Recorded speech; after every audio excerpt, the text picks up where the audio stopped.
So before I get to the series about the modifications on the new Robo 3D printer, what I want to do is a small little competition between the old and the new printer. To keep this small little competition fair, I'll be using the exact same speed settings for both of the printers, and because one printer doesn't have the heated bed, there will be no bed heating in this competition. Because Cura is technically one of the modifications I've done on my printer, I'll be using Cura for my printer and Matter Control for the new one. There'll be 6 objects in this competition: a circle, a cube, 2 cones mixed together to be one object, 2 bridges, and then an overhang test you can find on Thingiverse. I'll have the link below in the description. So give me a few seconds to model the items and then we can get the competition started.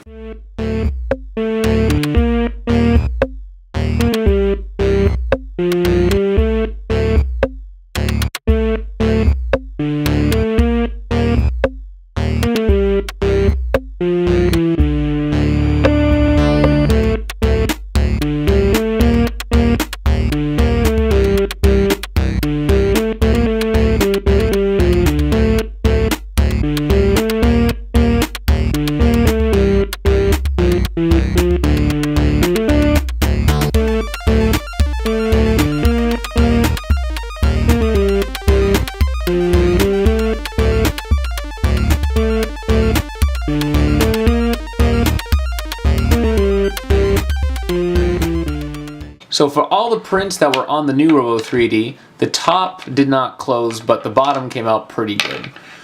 Now the top didn't close because the default settings in the slicer think it can bridge some pretty good distances, and it really can't. These are both 25% infill, and it just didn't do too well on the new Robo 3D, and this is going to be on all the prints. None of the tops really closed up all that well. So for the cubes, again, on the new Robo 3D, the top didn't close, and this is actually shorter than this one because the Z heights the Z steps per millimeter aren't calibrated properly out of the factory apparently. And that's just probably a software update I didn't do. Like I said, this is straight off the sales floor directly to printing, and I'm pretty sure there's a firmware update ready for this printer. But you see it's 0.1 below, where mine is on the Z axis. Exactly 1 inch, and on the X and Y I'm over extruded just a tad, 0.02 above and 0.01 above. And I have to say on the X and Y, pretty good, but on the Z, ooh, just negative 0.1. So the Z steps per millimeter need to be accurate, but other than that, the quality on the actual axis itself came out as good, if not just a tad better than mine, so I'm impressed by that. Between both of the cones, not too much oozing between each retraction. It came out pretty good. This one, the only reason why it came out a little bit worse quality is because, like before, the Z steps per millimeter aren't calibrated properly, so it's going to over extrude some of the layers.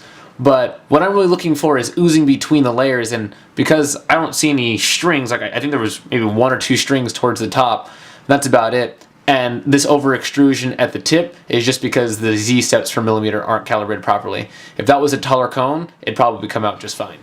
Now for bridging is not necessarily anyone's software or hardware failure. This is just all cooling. So my cooling system is phenomenal on my printer. So cooling is easy for me to do. And this is again the 1/2 inch one. Even I had a little bit dripping on this one with the cooling system I had. But when I got to the 1/4 inch one, I pretty much closed that gap pretty much completely solid. Now for these two, obviously the cooling system that's on there isn't all that great. It could use a little bit more work, but I'm using the exact same fans for both of these. I'm just using 2 of the same fans and a fan duct. And again, the exact same printer, just different cooling systems. And for this is the same thing. It requires a really well-calibrated cooling system.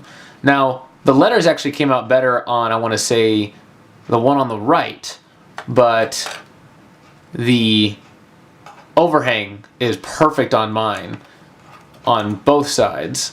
And this one kind of messed up everything that wasn't a 45.